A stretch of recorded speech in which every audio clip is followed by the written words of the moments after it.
Hello everyone. देखिए first lecture में हमने बेसिक सिलेबस के बारे में डिस्कस किया था, ठीक है। आज उसी लेक्चर को हम लोग कंटिन्यू कर रहे हैं। ये सेकंड लेक्चर है आपका फिजिक्स का क्लास 11 के लिए। देखिए कल हम लोगों ने फिजिकल क्वांटिटी का बात किया था, उसी चीज को मैं कंटिन्यू कर रहा हूँ। जो आप फिजिकल क्वांटिटी के बारे में बात किए थे, फिजिकल क्वांटिटी के बारे में बात किए थे। अब देखिए इसी का हमने क्लासिफिकेशन के बारे में भी थोड़ा सा डिस्कस किया था कि इसका क्लासिफिकेशन दो चीज के बेसिस पे था। एक में आया था आपका फंडामेंटल फिजिकल क्वांटिटी और ड्राइव फिजिकल क्वांटिटी, उसके बारे में हमने थोड़ा सा बेसिक देखा था और मैंने आपको ये बोला था कि उसको हम लोग यूनिट और डायमेंशन में डिटेल से एनालिसिस करेंगे। उसके बाद दूसरा जो क्लासिफिकेशन था उसके बेसिस पे हमने ये बात किया था जो फिजिकल क्वांटिटी है वो दो टाइप्स का होता है। वो एक आपका वेक्टर फिजिकल क्वांटिटी या पहले आप लिख सकते हो scalar physical quantity,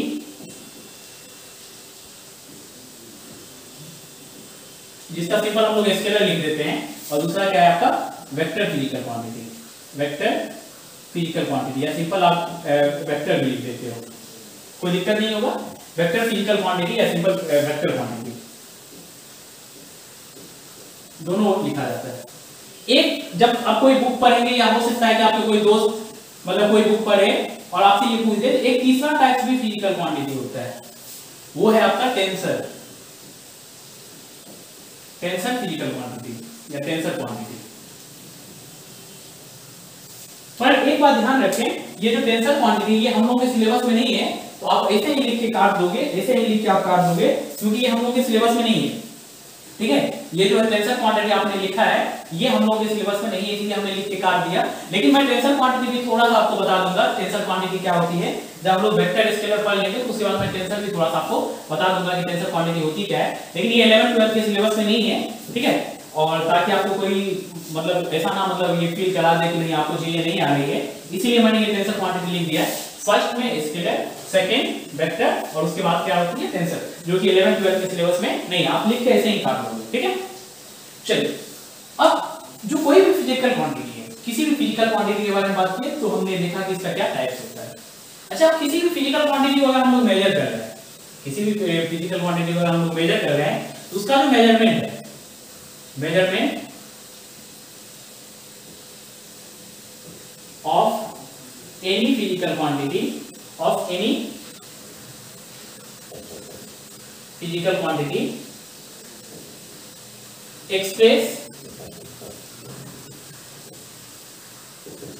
n into u, यानी मेजरमेंट जो है किसी भी फिजिकल क्वांटिटी का हम लोग वो n into u के टर्म्स में एक्सप्रेस करते हैं। जहां पे n जो है आपका, जहां पे n जो है आपका वो n का अगर हम लोग बात करें, n का बात करें तो ये n जो है आपका न्यूमेरिकल वैल्यू है, न्यूमेरिकल वैल्यू, और जो u है आपका ये इसका यूनिट है। n न्यूमेरिकल वैल्यू और u जो है वो क्या है, यूनिट है। n न्यूमेरिकल वैल्यू और u जो है यूनिट है। जैसे आप एग्जांपल के तौर पे देख सकते हो 5 kg, तो 5 जैसे मास हमने लिखा, मास लिखा, mass equal to 5 kg, mass equal to 5 kg। ये 5 जो है ये इसका न्यूमेरिकल वैल्यू n है, और जो kg लिखा आपने ये जो है u है, यूनिट है इसका, ठीक है। ये 5 न्यूमेरिकल वैल्यू और ये kg यूनिट।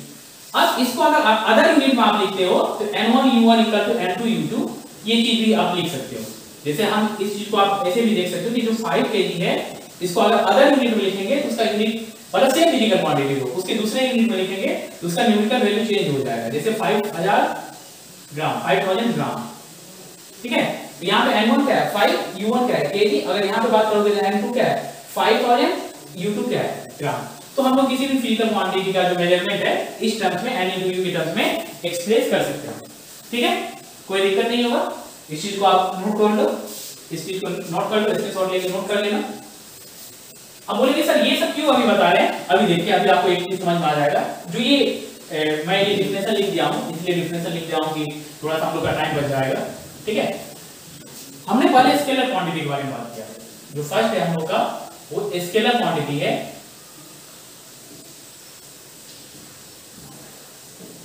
हमने स्केलर क्वांटिटी में पहले बात किया, तो देखिए स्केलर क्वांटिटी क्या होती है, स्केलर क्वांटिटी क्या होती है। लास्ट लेक्चर में भी हमने थोड़ा सा डिस्कस किया था, लेकिन आज हम लोग डिटेल्स में इसको एनालिसिस करेंगे। देखिए the physical quantity are completely described by a number,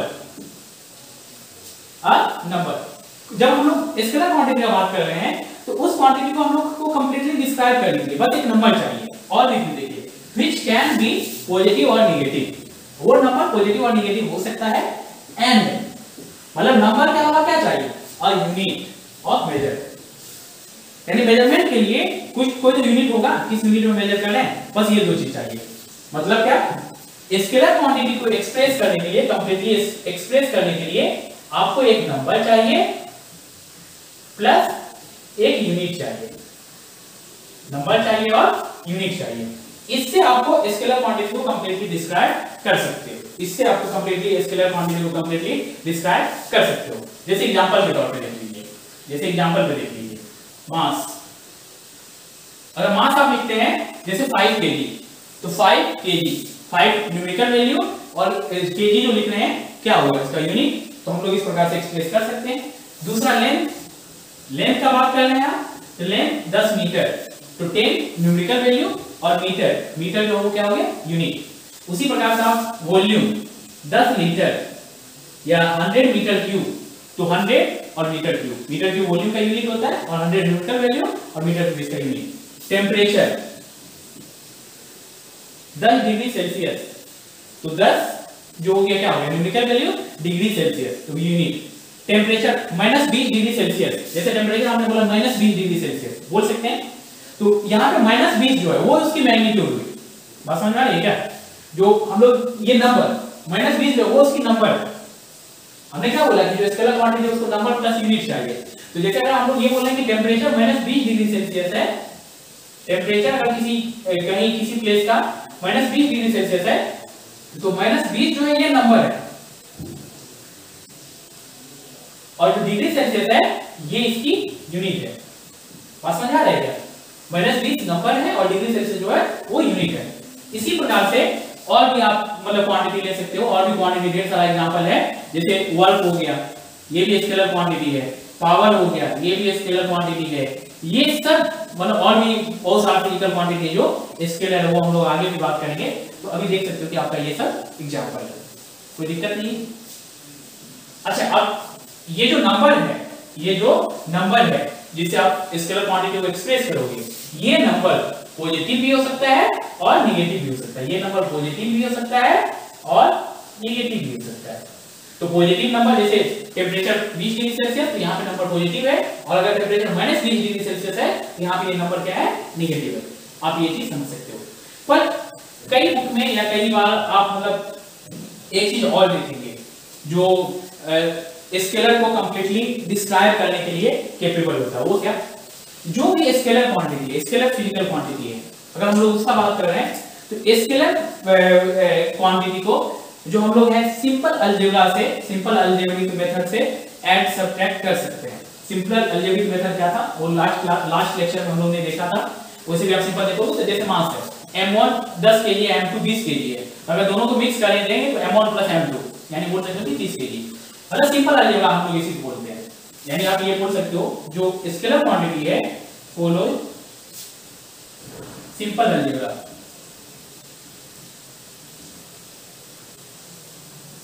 algebra या हम लोग कह सकते हैं कि जो अलजेब्रिक मेथड है उससे हम लोग स्केलर क्वांटिटी को ऐड कर सकते हैं, सब्ट्रैक्ट कर सकते हैं, मल्टीप्लाई कर सकते हैं, या सिंपल अरिथमेटिक मेथड जो था ऐड करने का, सब्ट्रैक्ट करने का, ठीक है। तो हम लोग बोल सकते हैं कि ये जो है मतलब स्केलर क्वांटिटी को इस प्रकार से हम लोग डिफाइन कर सकते हैं, इस प्रकार से हम लोग इसको बोल सकते हो कि डिस्क्राइब कर सकते हैं।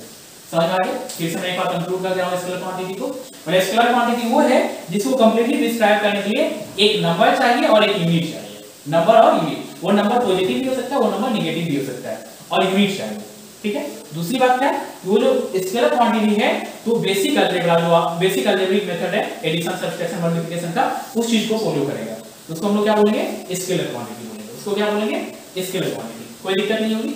नेक्स्ट है वेक्टर क्वांटिटी। नेक्स्ट है वेक्टर क्वांटिटी। तो देखिए वेक्टर क्वांटिटी का हमने दो डिफिनेशन लिखा है, वेक्टर क्वांटिटी का हमने दो डिफिनेशन लिखा है, जो कल हम आप एक बताए थे आपको वो, और दूसरा भी लिखे हैं। वेक्टर क्वांटिटी मतलब क्या, any physical quantity which has a magnitude as well as direction, which has a magnitude as well as direction. बस इतना ही नहीं, जैसे 9th तक आप पढ़े हैं कि जिस फिजिकल क्वांटिटी के पास मैग्नीट्यूड और डायरेक्शन दोनों, उसको वेक्टर बोलेंगे, पर यहां तो इतना ही नहीं है, एंड ऑल क्या follows the vector law of addition and follows the vector law of addition। ये होना कंपलसरी है, ये होना कंपलसरी है। अगर कोई मतलब फिजिकल क्वांटिटी वेक्टर क्वांटिटी है तो उसके पास मैग्नीट्यूड और डायरेक्शन तो होगा ही, साथ में वो स्पेशल लॉ यानी जो बोलते हो आप क्या वेक्टर लॉ ऑफ एडिशन, इसको फॉलो करना चाहिए। अगर कोई भी क्वांटिटी अगर वेक्टर लॉ ऑफ एडिशन को फॉलो नहीं कर रहा है मतलब वो फिजिकल क्वांटिटी वेक्टर क्वांटिटी नहीं हो सकता है। ये बात दिमाग में सेट करना है, इसीलिए हमने यहाँ पे इसको लिख के मतलब जो हाईलाइट कर दिया है। ठीक है, मतलब कोई भी अगर फिजिकल क्वांटिटी वेक्टर क्वांटिटी है जिसका मतलब ये हुआ वो vector law of addition follow कर रहा है। अगर vector law of addition follow नहीं कर रहा है तो फिर वो जो फिजिकल क्वांटिटी होगी वेक्टर क्वांटिटी नहीं होगी। बात समझ में आ रही है? कोई दिक्कत नहीं होगी? समझ में आ रहा है? थोड़ा बहुत कल के हम लोग ये डिस्कस किए थे। या आप इसी मतलब वेक्टर क्वांटिटी को एक और तरीका से डिफाइन कर सकते हो। कैसे, किस प्रकार से डिफाइन कर सकते हैं? और तो ये देखिए, when we need a set of rules, when we need a set of rules other than algebraic method, यानी algebraic method जो है उसके अलावा अगर हम लोग को एक सेट ऑफ रूल चाहिए, क्या चीज करेंगे? To add certain physical quantity, to add certain physical quantity, to add certain physical quantity।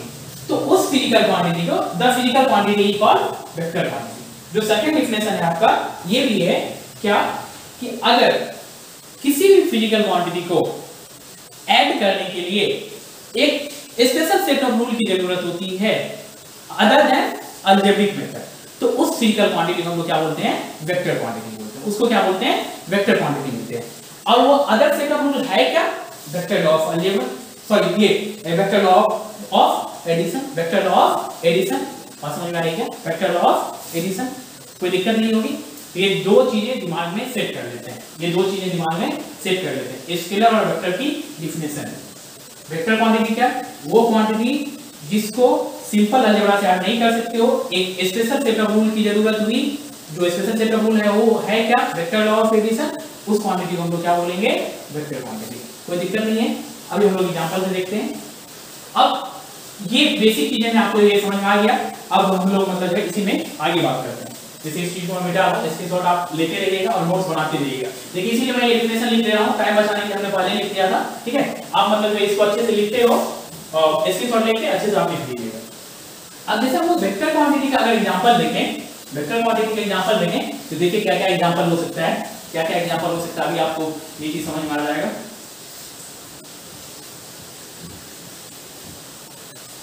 Special set of rule क्या है ये भी आपको समझ में आ जाएगा। जैसे एग्जांपल भी देख लीजिए, जैसे फोर्स, फोर्स वेक्टर क्वांटिटी है। फोर्स जो है वो क्या है? वेक्टर क्वांटिटी है। डिस्प्लेसमेंट वेक्टर क्वांटिटी है। एक्सीलरेशन वेलोसिटी वेक्टर क्वांटिटी है। एक्सीलरेशन वेक्टर क्वांटिटी है। एक्सीलरेशन वेक्टर क्वांटिटी है। Momentum vector quantity. उसके बाद हो गया टॉर्क वेक्टर क्वांटिटी। ठीक है, ये सब क्वांटिटी जो है ये वेक्टर क्वांटिटी एक्सेट्रा। और भी बहुत सारा क्वांटिटी है जो वेक्टर है, लेकिन हम लोगों ने इतना का नाम लिखा। ठीक है, और भी बहुत सारा फिजिकल क्वांटिटी जो वेक्टर क्वांटिटी है। अब जैसे स्पेशल सेट ऑफ रूल का क्या मतलब अभी समझिए। जैसे सपोज कीजिए ये कोई ब्लॉक है, इस पे हमने F1 10 न्यूटन का फोर्स लगाया और F2 जो है इधर इस डायरेक्शन में 10 न्यूटन का फोर्स F2 भी लगाया। ये सरफेस पर रखा हुआ है। अब आप जब बोलेंगे ये बीच का एंगल थीटा है, अब आपके दिमाग में होगा सर नेट फोर्स कितना लगा रहा है? जो सिंपल अलजेब्रिक मेथड है उसके अनुसार net force F1 plus F2 और ये क्या होना चाहिए 10 प्लस 10 और ये क्या होना चाहिए 20 न्यूटन। पर ऐसा नहीं होता है, इसीलिए तो ये वेक्टर है। ऐसा नहीं होता है, ऐसा नहीं होता है। तो इसको हम लोग ऐड कैसे करते हैं? तो वेक्टर लॉ ऑफ एडिशन है, उस मेथड से हम लोग इसको ऐड करते हैं। वेक्टर लॉ ऑफ एडिशन है, इसको जो सिंपली ऐड करेंगे ये F1 और F2 को, ये इस दोनों को जो हम लोग ऐड करते हैं by the help of vector law of addition. Vector law of addition समझना रहेगा। इस मेथड से हम लोग इसको ऐड करते हैं, तो कोई दिक्कत नहीं होनी चाहिए। यहां तक ये चीज आपको समझ में आ रहा है। एक और कंफ्यूजन आता है बच्चों को इस समय जब ये बेसिक चीजें पढ़ते रहते हैं तो उनको ये लगता है कि छोटी छोटी कंफ्यूजन है वो कंफ्यूजन का मैं डिस्कस करूंगा, उनके दिमाग में क्या क्या कंफ्यूजन आता है। जैसे हमने ये बोला कि वेक्टर क्वांटिटी को एक स्पेशल सेट ऑफ रूल चाहिए ऐड करने के लिए, जिसको हमने वेक्टर लॉ ऑफ एडिशन बोला। अब उसके दिमाग में ये क्वेश्चन आता है, सर कोई क्वांटिटी अगर किसी क्वांटिटी के पास मैग्नीट्यूड और डायरेक्शन है, वो कौन सा क्वांटिटी होगा? सिर्फ वो बोला कि किसी क्वांटिटी के पास, मान लो कोई क्वांटिटी x है, जैसे कोई क्वांटिटी x है, उसके पास मैग्नीट्यूड और डायरेक्शन दोनों, जैसे आप सपोज कर सकते हैं कि कोई क्वांटिटी x है, उसके पास मैग्नीट्यूड और डायरेक्शन दोनों है, तो वो कौन सा क्वांटिटी हो सकता है? जैसे सपोज कीजिए let x is a physical quantity, physical quantity which has magnitude and direction, जिसके पास मैग्नीट्यूड प्लस डायरेक्शन दोनों है। अब भाई इसके पास मैग्नीट्यूड और डायरेक्शन दोनों है, ये कौन सा क्वांटिटी होगा? तो सिर्फ इतना मेंशन है तो ये दोनों हो सकता है, मे बी वेक्टर और स्केलर, मे बी वेक्टर और स्केलर। सिर्फ मैग्नीट्यूड और डायरेक्शन बता देने से हम लोग फिजिकल क्वांटिटी को ये डिस्क्राइब नहीं कर सकते, तो वेक्टर हो गया स्केलर। ये बात समझ आए? अब ये मेंशन कर दे कि ये जो है अलजेब्रिक मेथड को फॉलो कर रहा है, ये जो है अगर ये भी मेंशन कर दे, ये मेंशन कर दे ये अलजेब्रिक मेथड को फॉलो कर रहा है, अलजेब्रिक मेथड यानी एडिशन सब्सट्रैक्शन इसको फॉलो कर रहा है, तब ये श्योर एक बात दिमाग में सेट कर लीजिए, ये क्वांटिटी जो होगा वो क्या होगा? स्केलर होगा। ये दिमाग में सेट कर लीजिए, जब ये अलजेब्रिक मेथड को फॉलो करेगा तो मतलब ये क्वांटिटी स्केलर होगा। तो स्केलर क्वांटिटी के पास मैग्नीट्यूड और डायरेक्शन हो सकता है, इसमें कोई डाउट नहीं होना चाहिए, ठीक है। जैसे इसका एग्जांपल आप देख सकते हो, इलेक्ट्रिसिटी, जो इलेक्ट्रिसिटी है एग्जांपल आप देख सकते हो, इलेक्ट्रिसिटी है करंट इलेक्ट्रिसिटी, इसके पास मैग्नीट्यूड और डायरेक्शन दोनों होती है। इलेक्ट्रिसिटी इसके पास मैग्नीट्यूड भी है प्लस डायरेक्शन भी है, लेकिन फिर भी ये स्केलर क्वांटिटी है। क्यों भाई? उसका रीजन ये है स्केलर क्वांटिटी, क्यों? क्योंकि इसका बस एक ही रीजन है कि जो इलेक्ट्रिसिटी है वो बेसिक अलजेब्रिक लॉ को फॉलो करता है।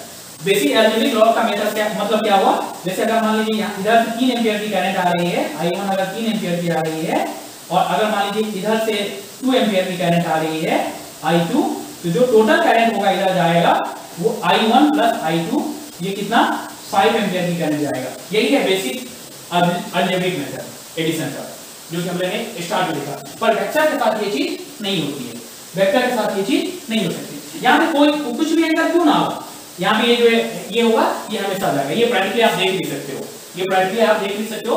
दो कंडक्टर लगा दिए और एम्पीयर मीटर लगा दिए कि डायरेक्ट कैसे कितना फॉलो कर रहा है। एक डायरेक्शन से 3 एम्पीयर आ रहा है, दूसरे डायरेक्शन से 2 एम्पीयर आ रहा है, नेट जो किसी डायरेक्शन में जाएगा 5 एम्पीयर जाएगा।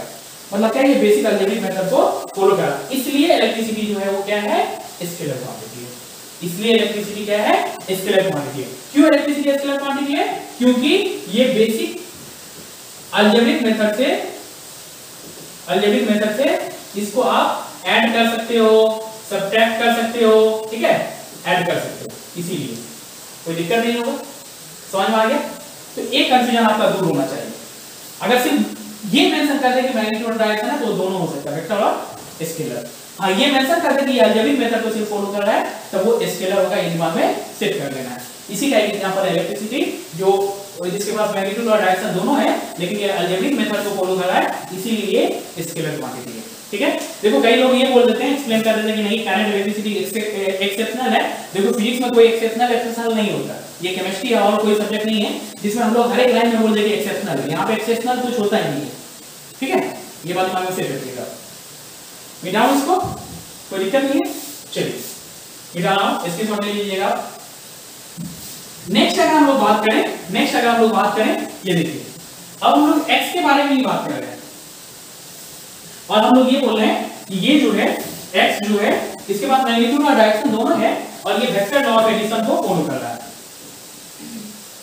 या हम लोग बोल सकते हैं ये अलजेब्रिक मेथड को फॉलो नहीं कर रहा है,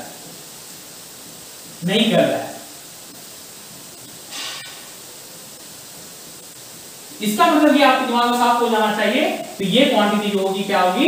वेक्टर क्वांटिटी होगी। ये क्वांटिटी क्या होगी? वेक्टर होगी। ये क्वांटिटी क्या होगी? वेक्टर होगी। ठीक है, कोई दिक्कत नहीं है, समझ में आ गया? मैं मिटा रहा हूं इसको भी।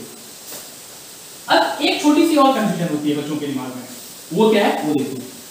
एक कंफ्यूजन ये होती है कि अगर कोई वेक्टर क्वांटिटी है, अगर कोई क्वांटिटी x अगर वेक्टर क्वांटिटी है, x अगर वेक्टर क्वांटिटी है, वेक्टर क्वांटिटी है, x कोई फिजिकल क्वांटिटी है जो कि वेक्टर है, या बोल सकते हैं फिजिकल वेक्टर फिजिकल क्वांटिटी, तो इसके पास ये दिमाग में सेट कर लो कि इसके पास मैग्नीट्यूड प्लस डायरेक्शन दोनों होगा, मस्ट बी। समझ आ गया क्या?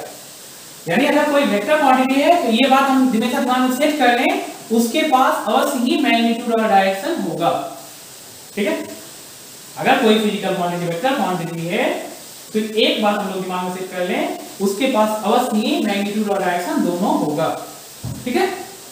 साथ में वो वेक्टर लॉ ऑफ एडिशन को फॉलो करेगा, वेक्टर लॉ ऑफ एडिशन को फॉलो करेगा। अब बार-बार आपके दिमाग में ये सुन के थोड़ा सा लग रहा है वेक्टर लॉ ऑफ एडिशन है क्या, ये हम लोग आगे देखेंगे, ठीक है? वेक्टर लॉ ऑफ एडिशन को फॉलो करेगा, वेक्टर लॉ ऑफ एडिशन को फॉलो करेगा।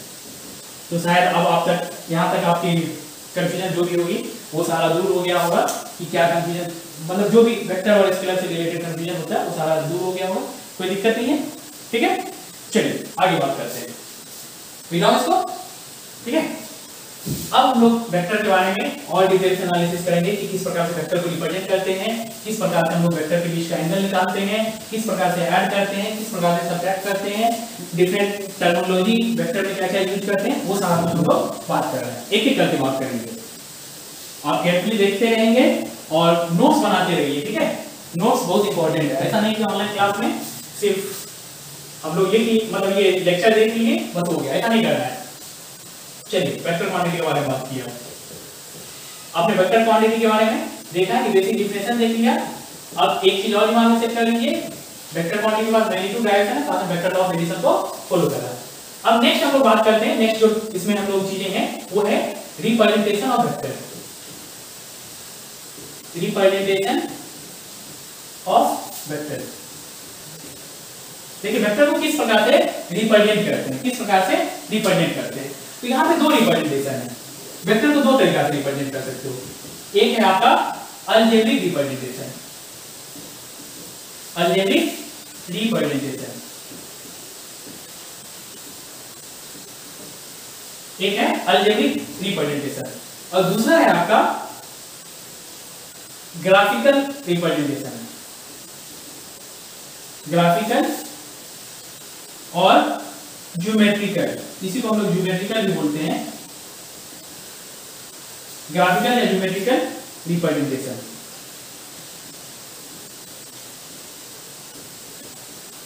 ठीक है, वेक्टर को दोनों तरीका से रिप्रेजेंट करते हैं, वेक्टर को दोनों तरीका से रिप्रेजेंट करते हैं, एक अलजेब्रिक रिप्रेजेंटेशन और दूसरा क्या है आपका ग्राफिकल रिप्रेजेंटेशन। अच्छा, अलजेब्रिक रिप्रेजेंटेशन का एक और नाम होता है सिंबॉलिक रिप्रेजेंटेशन, सिंबॉलिक रिप्रेजेंटेशन यानी सिंबल से अलजेब्रिक या सिंबॉलिक रिप्रेजेंटेशन, दूसरा क्या ग्राफिकल और ज्योमेट्रिकल रिप्रेजेंटेशन। देखिए अलजेब्रिक रिप्रेजेंटेशन क्या होती है, जैसे कोई भी वेक्टर है, हमने बोला वेक्टर ए, वेक्टर ए, अब इस चीज को हमको रिप्रेजेंट करना है, तो वेक्टर ए को रिप्रेजेंट करने के लिए हम लोग सिंबल को कैसे यूज करते हैं, वेक्टर ए लिए और इस पे हम लोग एक एरो बना दिए, ये जो रिप्रेजेंट कर रहा है ये वेक्टर ए है। यानी अगर इस प्रकार से अगर सिंबॉलिक मतलब इस प्रकार से कहीं सिंबल बना हुआ है, इसका मतलब आप एक बार दिमाग में सेट कर लोगे ये वेक्टर ए को रिप्रेजेंट कर रहा है। मैं बार-बार बोलता हूं फोर्स वेक्टर, तो फोर्स वेक्टर को बार-बार देखे होंगे कि कई बार हम ऐसे दिखा देते हैं, फोर्स वेक्टर F फोर्स के लिए यूज होता है और फोर्स वेक्टर है ये एरो इस चीज को रिप्रेजेंट करता है, force vector, velocity vector, acceleration vector, momentum vector, linear momentum vector. तो ये हर एक क्वांटिटी को जो वेक्टर क्वांटिटी है उसको रिप्रेजेंट करने के लिए हम उसका सिंबल यूज करेंगे और उस पे हम लोग एरो लगा दिए, तो उस क्वांटिटी को रिप्रेजेंट करता है। इंडियन ऑथर का बुक जब देखोगे आप तो इस प्रकार से आप देखोगे, इस प्रकार से लिखा हुआ मतलब ये रिप्रेजेंट करने का तरीका है अलजेब्रिक।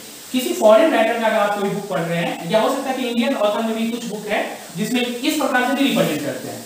अल्टरनेटिव बोल सकते हो क्या, यही वेक्टर ए को रिप्रेजेंट करना है ना, तो इसको बोल्ड कर दो, इसको बोल्ड कर दो, ये तो ये जो बोल्ड कर दिए ए को, तो ये अब ये वेक्टर ए को रिप्रेजेंट कर रहा है, ये वेक्टर ए को रिप्रेजेंट कर रहा है। जैसे फोर्स को रिप्रेजेंट करना था तो फोर्स एफ लिख दो, इसको बोल्ड कर दो, एफ को लिख के बोल्ड कर दो, तो ये भी जो है रिप्रेजेंटेशन है वेक्टर का।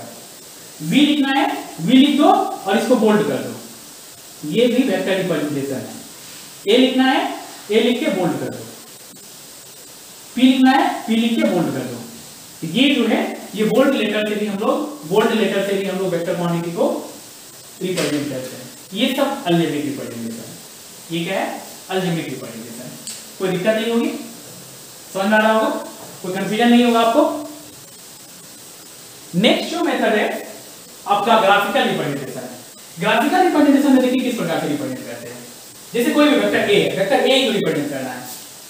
अच्छा, एक चीज तो आप और भी समझ सकते हैं क्या? अरे भाई वेक्टर है तो वेक्टर के पास क्या क्या होगा? कोई वेक्टर क्वांटिटी है, अगर कोई वेक्टर क्वांटिटी है तो आपने ये देखा कि इसके पास मैग्नीट्यूड भी है और डायरेक्शन भी है। तो वेक्टर के पास मैग्नीट्यूड भी होगा और डायरेक्शन भी होगा। एक है मैग्नीट्यूड इनटू डायरेक्शन आप लिख सकते हो, कोई दिक्कत नहीं है। तो अच्छा, आप किसी के दिमाग में ये आएगा सर अलजेब्रिक रिप्रेजेंटेशन जो कर रहे हैं इसको मैग्नीट्यूड को कैसे रिप्रेजेंट करेंगे? तो देखिए अलजेब्रिक रिप्रेजेंटेशन में अगर हम लोग मैग्नीट्यूड को रिप्रेजेंट करना है तो अब जैसे आप ये बोल सकते हो मैग्नीट्यूड ऑफ वेक्टर ए, इसको कैसे पढ़ेंगे? Magnitude of vector A. तो देखिए मैग्नीट्यूड ऑफ वेक्टर ए को जो रिप्रेजेंट करने का तरीका है वो आप मॉड लिखो, वेक्टर ए लिख दो। ये जो वेक्टर ए है ये मैग्नीट्यूड रिप्रेजेंट करता है वेक्टर ए का।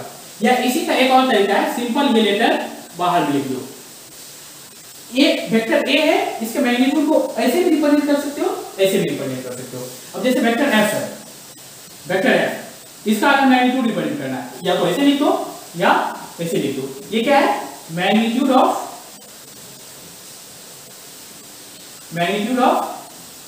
वेक्टर एफ, यानी मैग्नीट्यूड वेक्टर एफ के मैग्नीट्यूड लिखने का ये तरीका है। अब मैग्नीट्यूड क्या है, ये सब क्या है, ये सब हम लोग ने मतलब जो पहले देख मतलब ये सब पहले हम लोग डिस्कस कर चुके हैं। जैसे बी वेक्टर का मैग्नीट्यूड लिखना है तो मॉड ऑफ बी या सिंपल बी, ये क्या है? Magnitude of vector B. कोई दिक्कत नहीं होगा, वेक्टर बी भी लिख दो या इसी को आप और करके ये लिख सकते हो। ठीक है, तो देखो सबसे पहले ये छोटी छोटी बातें आपको आना चाहिए। अब ग्राफिकल रिप्रेजेंटेशन में कैसे करते हैं? तो देखिए जैसे वेक्टर ए को रिप्रेजेंट करना है, वेक्टर ए, और वेक्टर ए जो है ये है 10 यूनिट। या आप सिंपल ये सोचो कि जैसे फोर्स वेक्टर है जो हम लोग जनरली यूज कर रहे हैं, फोर्स वेक्टर है, फोर्स वेक्टर है, फोर्स इक्वल टू 10 न्यूटन है। और आपको पता है कि फोर्स में वेक्टर क्वांटिटी है, तो ये तो मैग्नीट्यूड हो गया 10 न्यूटन, और ये है किधर? नॉर्थ डायरेक्शन में, अलोंग नॉर्थ। डायरेक्शन तो मेंशन करना पड़ेगा ना, अलोंग नॉर्थ। ठीक है, अब इसको कैसे रिप्रेजेंट करेंगे? तो देखिए ये नॉर्थ साउथ ईस्ट वेस्ट, अब डायरेक्शन अगर आपको थोड़ा सा आइडिया होगा इस प्रकार से हम लोग रिप्रेजेंट करते हैं। ये नॉर्थ डायरेक्शन ऊपर की तरफ पेपर पे जो रिप्रेजेंट करते हैं, ये साउथ ईस्ट और ये वेस्ट। तो अब ये डायरेक्शन हम लोग जो है, जो हम लोग का डायरेक्शन है इस प्रकार से देख सकते हो। नॉर्थ डायरेक्शन ऊपर की तरफ, साउथ नीचे, ईस्ट जो है आपका राइट हुआ और वेस्ट जो है लेफ्ट हुआ, इस प्रकार से रिप्रेजेंट करते हैं।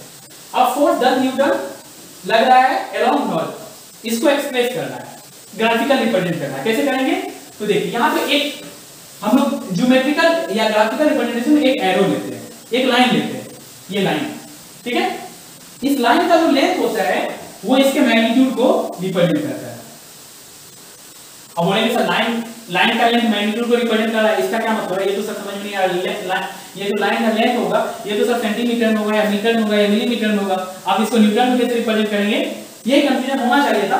तो हम लोग यहाँ पे एक स्केल कंसीडर करते हैं, कंसीडर स्केल। और वो स्केल कैसा होता है कि हम लोग ये बोल लेते हैं कि जो 2 सेंटीमीटर का लेंथ होगा वो इक्विवेलेंट होगा या अप्रॉक्स रिप्रेजेंट करेगा 5 न्यूटन फोर्स को। बात समझ में आ रहा है क्या?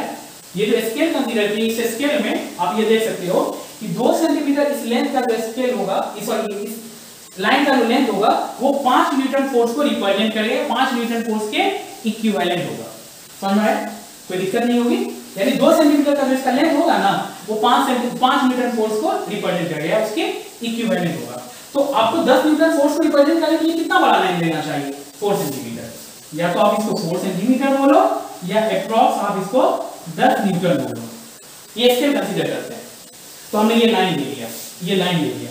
अब बोलेंगे सर लाइन से कैसे फोर्स रिप्रेजेंट कर देगा? अब पहले आप लाइन कंसीडर कर लो। लाइन कंसीडर करने का आपने मैग्नीट्यूड ले लिया, 10 न्यूटन का फोर्स के बराबर 4 जो उसकी इक्विवेलेंट है 4 सेंटीमीटर लेंथ का ये लाइन वो कंसीडर कर लिया, कोई दिक्कत नहीं, बहुत अच्छा। अब ये डायरेक्शन किधर है? नॉर्थ की तरफ। तो इस लाइन को इस प्रकार से लो और उस पे एक एरो लगाओ जो कि नॉर्थ की तरफ हो। तो ये लाइन ऐसे नहीं होगा, तब कैसे होगा? नॉर्थ की तरफ लिखना है, इस प्रकार से होगा और ये एरो इस पे लगाइए, समझ आ रहा है? ये एरो लगाइए।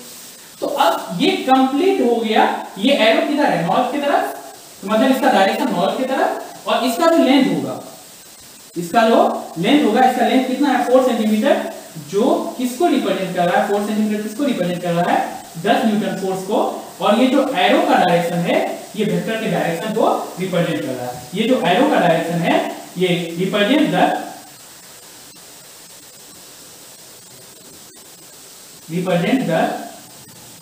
Direction of vector, represent the direction of vector. और जो लेंथ ऑफ एरो है वो किस चीज को रिप्रेजेंट करता है? Magnitude of vector. जो लेंथ है, जो length of arrow represent the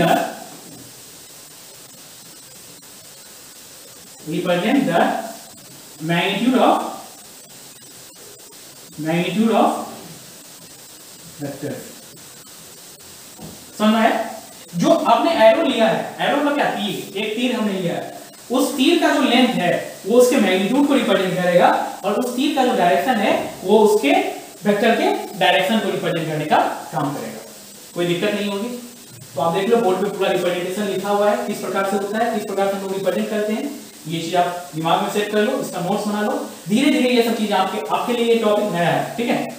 9-10 के बाद कुछ लोग 9-10 में पढ़ते भी हैं, कुछ लोगों के लिए बिल्कुल नया होता है, इसीलिए हम लोग बहुत ज्यादा फास्ट नहीं पढ़ रहे हैं। हर एक चीज पे मैं टाइम देकर आपको समझा रहा हूँ, ठीक है? एक एक चीज आप जब केयरफुली देखते जाएंगे तो आपको ये चीज दिमाग में सेट होते जाएगा और नोट्स बनाते जाइए, कोई दिक्कत नहीं होगी।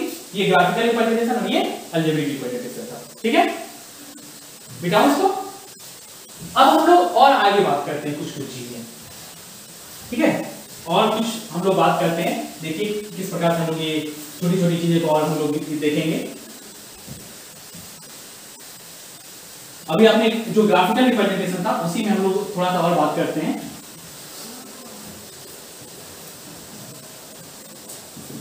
ग्राफिकल रिप्रेजेंटेशन देखिए, जैसे अब हम लोग कोई वेक्टर ए, और ये वेक्टर ए है, जैसे वेक्टर ए तो है, अब इसके मैग्नीट्यूड को रिप्रेजेंट करना है, तो मैग्नीट्यूड क्या होगा? यही, या तो आप इसको लिखो या सिंपल ए लिख दो।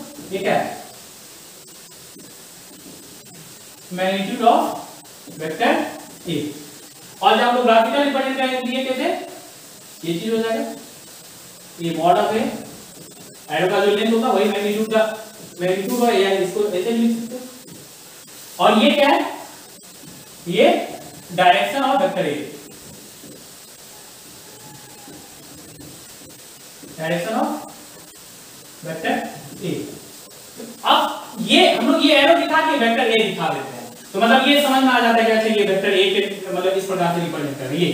कई बार ये बुक में देखेंगे इस प्रकार से मेंशन होगा, ठीक है? इस प्रकार से मेंशन रहता है। या सिंपल अगर वेक्टर ए लिख दिया, इस प्रकार से लिख दिया, ये वेक्टर मतलब जो ये आप अगर ये लिख दिया है ये वेक्टर ए को रिप्रेजेंट कर रहा है, वेक्टर ए को रिप्रेजेंट कर रहा है, तब भी आपको समझ में आ जाना चाहिए इसका डायरेक्शन इतना है और ये लेंथ का स्केलिंग किया हुआ रहेगा, तो आप उससे मैग्नीट्यूड समझ सकते हो, कोई दिक्कत नहीं होगी। समझ आ रहा है?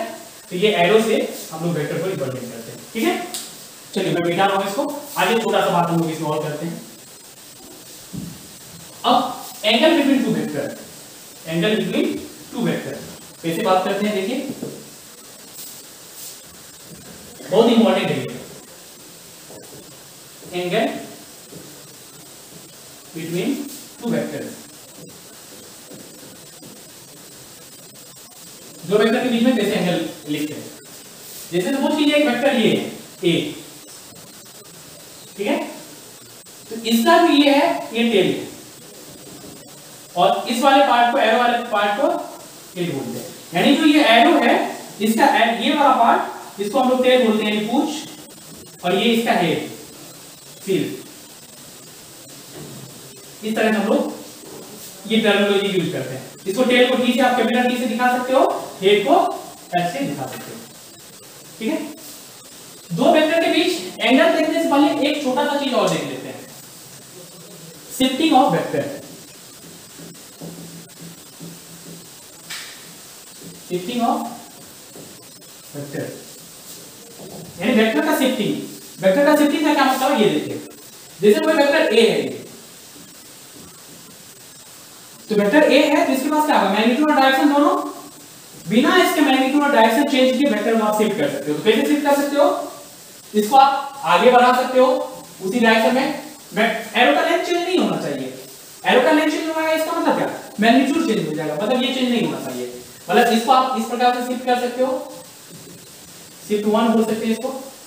अब किसी सर इसको पीछे भी कर सकते हैं क्या, हाँ भाई, इसको आप किसी भी प्रकार से शिफ्ट कर सकते हो, कोई दिक्कत नहीं है, ऐसे भी शिफ्ट कर सकते हैं। वेक्टर ए आप पीछे भी शिफ्ट कर सकते हो, ये शिफ्ट 2 बोल सकते हो, इस प्रकार से हम लोग शिफ्ट कर दिया, ये आप पे डिपेंड करता है। अब किसी द्वारा सर ये इसको आगे भी ऊपर भी शिफ्ट कर सकते हैं, इसको नीचे भी शिफ्ट कर सकते हैं। हाँ, ये हर एक शिफ्टिंग पॉसिबल है, ये हर एक शिफ्टिंग पॉसिबल है। आप ऐसे भी शिफ्ट कर सकते हो, आप ऐसे भी शिफ्ट कर सकते हो, आप ऐसे भी शिफ्ट कर सकते हो, आप ऐसे भी शिफ्ट कर सकते हो। यानी कोई वेक्टर ए है, आप देखो ये मान लो इसका जो ये नीव है, ये एक वेक्टर ए है, तो आप इसको ऐसे शिफ्ट कर सकते हो। बस ये बात ध्यान रखना चाहिए, इसका ना तो डायरेक्शन चेंज हो ना मैग्नीट्यूड चेंज हो। आप इसको नीचे ला सकते हो, इसको ऊपर ला सकते हो, इसको इधर ला सकते हो, इसको इधर ला सकते हो, इसको इधर ला सकते हो, कोई दिक्कत नहीं। अच्छा, किसी के ख्याल दिमाग में ये भी आ रहा होगा कि सर वेक्टर ए है ना, क्या इसको रोटेट कर सकते हैं ऐसे, क्या ये वेक्टर ए ऐसे कर सकते हैं क्या, इसको यहां से यहां कर दें, ऐसे कर सकते हैं क्या वेक्टर ए से? नहीं, ये अलाउ नहीं करेगा। क्यों नहीं करेगा, क्योंकि यहाँ पे वेक्टर का डायरेक्शन चेंज हो जा रहा है, वेक्टर का डायरेक्शन चेंज हो जा रहा है। तो हम लोग बिना वेक्टर चेंज किए, मतलब उसके मैग्नीट्यूड और डायरेक्शन चेंज हुए, उसको आप शिफ्ट कर सकते हो, उसका बिना मैग्नीट्यूड में चेंज हुए उसके मतलब जो है उस वेक्टर को आप शिफ्ट कर सकते हो। यहाँ पे वो इंपॉर्टेंट रोल प्ले करता है जब हम लोग एंगल वेक्टर का बीच का लिखते हैं। ठीक है, यहाँ पे शिफ्टिंग आना चाहिए आपको। अच्छा, फिर किसी दिमाग में ये क्या है कि सर अगर 2 पाई से रोटेट कर दें तब तो वही वेक्टर आ जाएगा, तब तो आप कर ही सकते हो। 2 पाई मतलब क्या, 360 से, अगर 360 से आप रोटेट कर रहे हो तो फिर तो वही वेक्टर आ जा रहा है। या बोल सकते हो कि क्या 2n पाई से रोटेट कर रहे हैं, जहां पे n पॉजिटिव है, या मतलब जो n मतलब जो इंटीजर है पॉजिटिव इंटीजर 1 2 3 4, तब तो आप कर ही सकते हैं, यही चीज मिल जा रहा है, ओरिजिनल वेक्टर मिल जा रहा है, वो चीज पॉसिबल है। ठीक है, तो ये छोटी छोटी बात थी। अब नेक्स्ट टाइम आप बात करें दो वेक्टर के बीच का एंगल अगर लिखते हैं तो देखिए दो वेक्टर के बीच का एंगल का क्या मतलब है। जैसे वेक्टर एक ये दिया गया है और दूसरा वेक्टर बी दिया गया है, इस प्रकार से। अब वेक्टर ए और वेक्टर बी के बीच का एंगल लिखना है, तो हम लोग क्या करते हैं, ये वेक्टर का क्या है टेल, और इस वेक्टर का क्या है हेड, इस वेक्टर का टेल, इस वेक्टर का टेल। एंगल लिखने के लिए दो टेल को एक साथ मिलाओ। तब एक साथ भाई कैसे मिलाओगे, तो या तो आप इसको थोड़ा सा ऊपर उठाओ, थोड़ा सा बिना डायरेक्शन चेंज किए, और थोड़ा सा पीछे कर दो, तो ये सिचुएशन कुछ इस प्रकार से हो गया। आफ्टर शिफ्टिंग, शिफ्ट करने के बाद इसी वेक्टर को आप इस प्रकार से लिख सकते हो। ये जो एंगल बन रहा है, ये जो एंगल बन रहा है यही है, ये जो थीटा है एंगल बिटवीन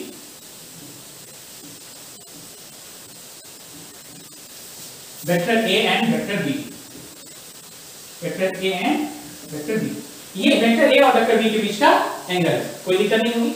अच्छा, किसी दिमाग में ये भी ख्याल आ सकता है कि सर थोड़ा सा इसको और नीचे शिफ्ट करके देखते हैं क्या होता है, तो थोड़ा सा उन्होंने ये और ऐसे शिफ्ट किया और ये ऐसे शिफ्ट किया, ये भी हो सकता है। सर ये भी एंगल तो ए ही होगा, वो बिल्कुल सही बोल रहे हैं आप, ये भी एंगल ए ही होगा। या तो दो टेल को मिला दो या दो हेड को मिला दो। यहाँ पे क्या कर रहे हैं, टेल टेल को मिला रहे हैं, तब एंगल लिख दो, या हेड हेड को मिला दो तब एंगल लिख दो। तो दोनों केस में जो एंगल आएगा थीटा एंगल आएगा। अब देखते हैं यही एंगल है, यहां भी जब बात करेंगे ये angle between vector A and vector B, ये जो एंगल है ए बी के बीच का, यहां भी एंगल क्या है थीटा है। पर एंगल लिखते वक्त एक सावधानी रखते हैं। अब किसी के दिमाग में ये भी ख्याल आ सकता है कि सर 360 माइनस थीटा नहीं होगा क्या, 360 माइनस थीटा एंगल नहीं होगा क्या, क्योंकि जब ये थीटा है 360 माइनस एंगल थीटा नहीं होगा क्या? इसी दिमाग में आया कि angle between A and B, vector A and vector B 360 minus theta नहीं होगा, तो जवाब है नहीं। जवाब है नहीं। क्यों नहीं होगा? अच्छा, क्यों हम लोग मतलब जो है थीटा ही एंगल होगा, 360 माइनस थीटा नहीं होगा? इस चीज को बेटा आप इसके साथ दे लो, उसका जवाब अभी देख लीजिए। जैसे हम लोग दो वेक्टर के बीच का अगर एंगल लिखते हैं तो यहां पे एक बात हम लोग ध्यान में रखते हैं। देखिए, अगर ये वेक्टर ए है और ये वेक्टर बी, ये एंगल थीटा है, तो जो ये वैल्यू मैक्सिमम हो सकता है, ये थीटा जो वैरी कर सकता है वो 0 डिग्री से लेके 180 डिग्री के बीच में करेगा। यानी दो एंगल, अगर ये थीटा वेक्टर ए और वेक्टर बी के बीच का एंगल है, जो वेक्टर ये थीटा एंगल है, angle between two vector, angle between two vector, तो ये 0 और 180 के बीच में ही होगा। 0 और 180 के बीच में होगा। मिनिमम एंगल 0 डिग्री होगा और मैक्सिमम एंगल 180 डिग्री होगा। जैसे 0 डिग्री का होगा जब वेक्टर ए, जैसे आप देख सकते हैं कि 0 डिग्री का होगा जब वेक्टर ए और वेक्टर बी इसी लाइन पे है, सेम है। तो इस केस में थीटा क्या है? 0 डिग्री है। और 180 डिग्री कब होगा? जब वेक्टर ए और वेक्टर बी जस्ट अपोजिट है, ये 180 डिग्री है। अब किसी के दिमाग में ये भी ख्याल आ सकता है कि सर अगर ऐसे कर ले तब वेक्टर ए और वेक्टर बी, सर ये तो एंगल 180 से ज्यादा है ना, तो भाई तब ये जो एंगल है ये एंगल नहीं होगा वेक्टर का, तब ये एंगल होगा, angle between vector A and ये नहीं होगा। कोई दिक्कत नहीं होगी? समझ में आ रहा है क्या? तो अब आज के लेक्चर में हम लोग यहीं तक रखते हैं।